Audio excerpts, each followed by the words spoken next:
சென்னை கிண்டி அருகே கண்ணாடி கதவை உடைத்து கடைக்குள் புகுந்து இளைஞர் ஒருவர் 500 ரூபாயை திருடிய நிலையில் தப்பியோடும் அவசரத்தில் உடைந்த கண்ணாடி துண்டு வயிற்றிலேயே குத்தியதில் ரத்தம் வழிய இறந்து கிடந்த சம்பவம் அரங்கேறியுள்ளது. கூடுதல் விவரங்களோடு இணைகிறார் செய்தியாளர் லதா. இந்த சம்பவம் குறித்தான விவரங்கள். வணக்கம். சென்னை பழவந்தாங்கல் ரயில் நிலையம் அருகே முரளிதரன் என்பவர் தங்கம் வெள்ளி ட்ரேடிங் ஷாப் கடை நடத்தி வருகிறார். இதற்கிடையே இன்று மாலை சுமார் 5 மணி அளவில் அந்த கடையை பூட்டிவிட்டு, குறிப்பாக ஷட்டரை பூட்டாமல் வெளியே இருக்கக்கூடிய கண்ணாடி கதவை பூட்டிவிட்டு வெளியே சென்று இருக்கிறார். இதை பார்த்த 20 வயது மதிக்கத்தக்க இளைஞர் ஒருவர் கடைக்குள் தங்கம் வெள்ளி இருக்கும் என நினைத்து கொண்டு அந்த கண்ணாடி கதவை உடைத்து உள்ளே சென்றுள்ளார். ஆனால் வெறும் 500 ரூபாய் தான் உள்ளே இருந்தது.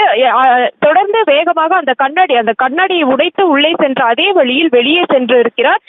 வெளியே அப்படி செல்லும் பொழுது கண்ணாடியினுடைய அந்த பாகமானது அடிவயிற்றில் குத்தியுள்ளது. இதனால் காயமடைந்த அந்த இளைஞர் ரத்தம் சொட்ட அங்கே இருந்து சென்றுள்ளார். ரத்தம் கரையோடு இளைஞர் ஓடுவதை பார்த்த பக்கத்து கடைக்காரர் உடனே முரளிதரனுக்கு தகவல் கொடுத்து இருக்கிறார். தொடர்ந்து பழவந்தாங்கல் காவல் நிலைய அந்த காவலர்கள் தொடர்ந்து ஒரு புறம் விசாரணை மேற்கொண்டு வரக்கூடிய ஒரு நிலையில் ரத்தம் கொட்ட பழவந்தாங்கல் ரயில் நிலையத்திலிருந்து ரயிலில் ஏறி சென்ற அந்த இளைஞர் அதிகப்படியான ரத்தம் வெளியேறி கிண்டி ரயில் நிலைய மகளிர் கம்பார்ட்மெண்டில் இறந்து கிடந்துள்ளார். இந்த தகவலை அறிந்த ரயில்வே போலீசார் அடையாளம் தெரியாத அந்த இளைஞரினுடைய உடலை கைப்பற்றி தொடர்ந்து விசாரணை மேற்கொண்டு வருகிறார்கள்.